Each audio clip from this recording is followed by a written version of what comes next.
So this is the last episode of this documentary or these videos or series about how bags are being made. And I think the big question now is, will I design or make my own backpack?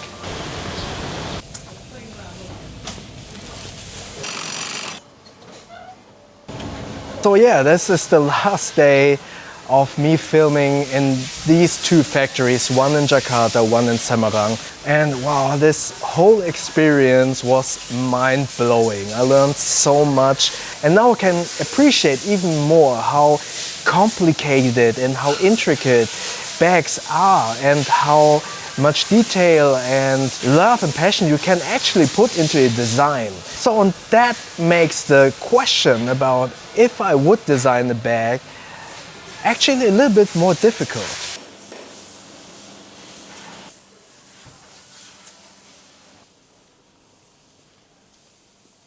Obviously, if I would create a bag or design a bag, I want it to be the best bag that I could create. And having seen so many different bags, I have a lot of ideas in my head how this bag could look like or what kind of features I would love it to have. So basically, after these couple of days inside the bag factory and having learned so much about what goes into designing a bag and then manufacturing the bag, I was obviously pretty eager to sit down and write down my own ideas for a bag. And the first thing that always comes to mind, I guess, when you create something is that A, you want it to be as good as possible, but also B, like, okay, the first thing that anyone always creates is usually not as good because you lack the experience of creating or designing something.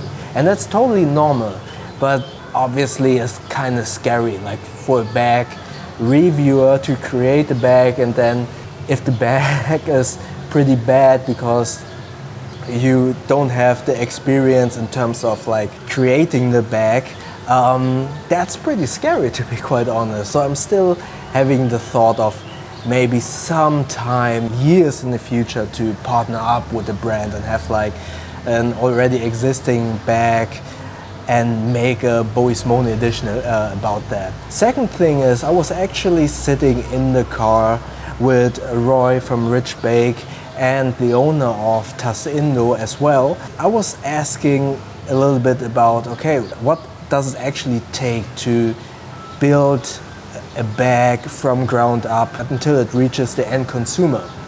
And there were so many things that were pretty obvious but aren't really obvious if you don't think about them. Like, for instance, when you first create your own prototype, you obviously have to design it, then check out what you want to have kind of features, which fabrics do you want, etc., and materials, zippers, buckles and more. Then you have to order all those things to create your first prototype and then test it, stress test the fabric and the bag itself, like you have seen in one of the videos. And probably that first iteration is not going to be perfect, but you already have spent some money for the design, for research and development, for the first fabrics and materials just to create this first prototype. Then you have to do the second one, potentially the third one, the fourth one, etc. pp. And that's already a lot of money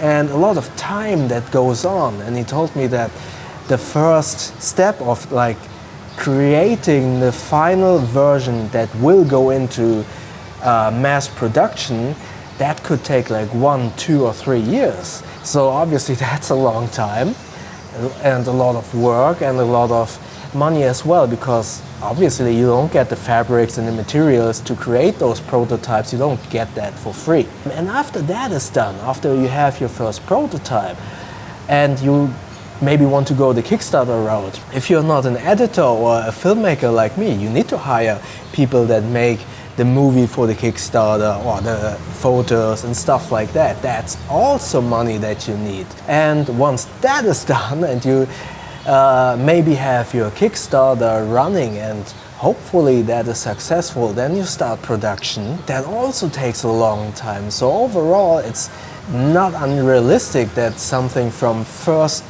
thought to final delivery to the end consumer could take a couple of years, at least 2 years. And that's pretty daunting in a way if you actually would consider making your own bag.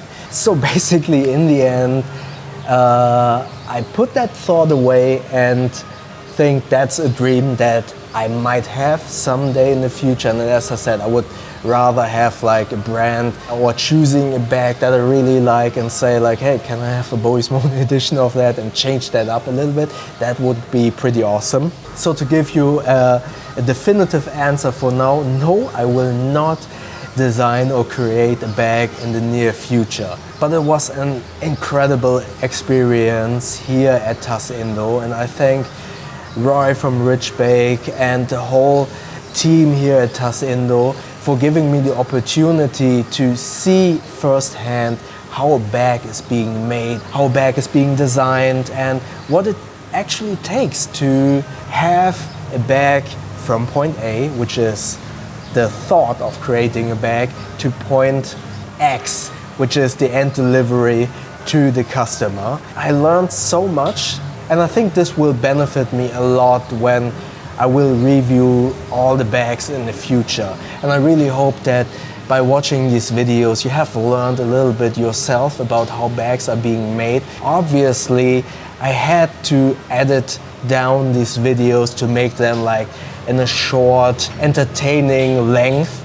I didn't want to make like an hour-long video which you potentially stop watching after 10 minutes. Therefore, obviously not all information went into this video and maybe some information had to be cut out. So if you see something where you think, hey, they left out this information, then I probably have cutted that out. And yeah, last but not least, thanks again to Rich Bake and Roy for having me over, and also to Tas Indo for letting me walk through these halls of the factories in Semarang and Jakarta. And thanks for watching, and like always, if you have any more questions, always comment below. And if you like these videos, click the like button, and please feel free to subscribe to my channel and click that little bell icon so you won't miss the upcoming bag reviews. Thank you very much.